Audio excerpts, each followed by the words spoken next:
bitching, powerful stuff. It doesn't stop there. The instrument, we call it a hybrid instrument, is this very powerful stereo synthesis engine, but it comes with a 4 gigabyte stereo sample library with it.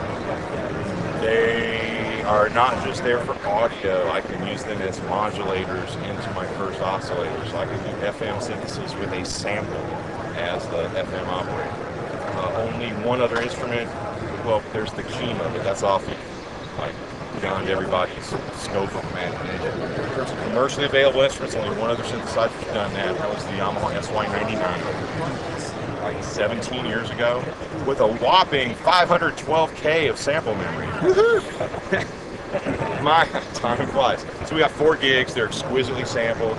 Use them as audio building blocks. You can do straight sample playback with it. It's good at it, but that's not really the intent.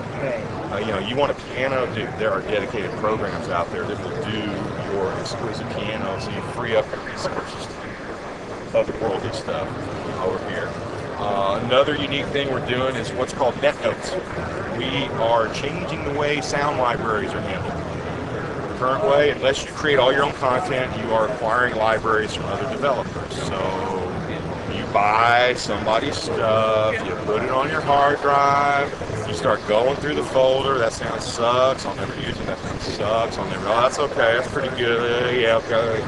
So, you go through the bank, you get paid for sounds you're never going to use, you're out of your workflow, you're not being a musician anymore, you're being an accountant, digging through folders. What we do, and I'm not online right now, but if I were, this is what our browser looks like. Sounds in green, those are folders are in green, presets in blue. I would go over to the internet, I would see a similar arrangement here. Everybody that uses this synthesizer has folders up on our server. One of them is a private folder. You can stick sounds that you come up with that you don't want anybody else to have. That's your, give you backup space on our server. Then there are public folders. Have a virtual currency, also called net notes, that gets traded in the background when you swap sounds. So I register online, my account's going to have 1,000 net notes in it, so I can go right onto the server and start checking out other people's sounds.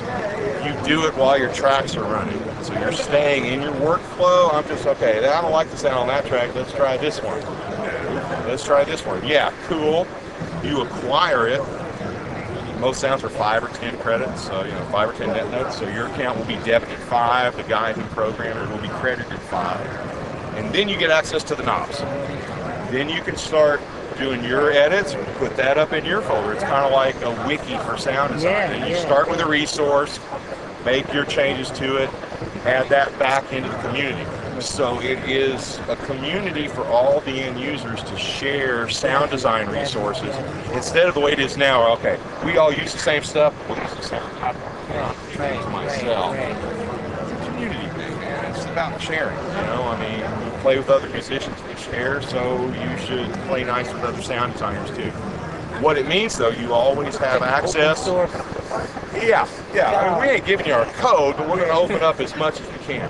What it means, you always have access, as long as you're online, instantly to the newest, freshest stuff that people have come up with. Because chances are somebody will have put some sounds up since the last time you visited. You stay in your workflow. Much more efficient way to do it. The only sounds you acquire for your library are sounds you want to have as part of your library. You don't get a disc full of stuff. And man, I'm anal when it comes to this stuff. I have sound libraries. I still keep everything, even though I don't use it. You know what I mean? I don't know. But it's not a value-oriented way to do it. It's not a cost-effective way to do it. Oh, you didn't have the mechanism to do it any other way before. Now we do.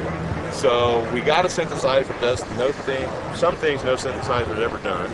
It sounds killer doing it.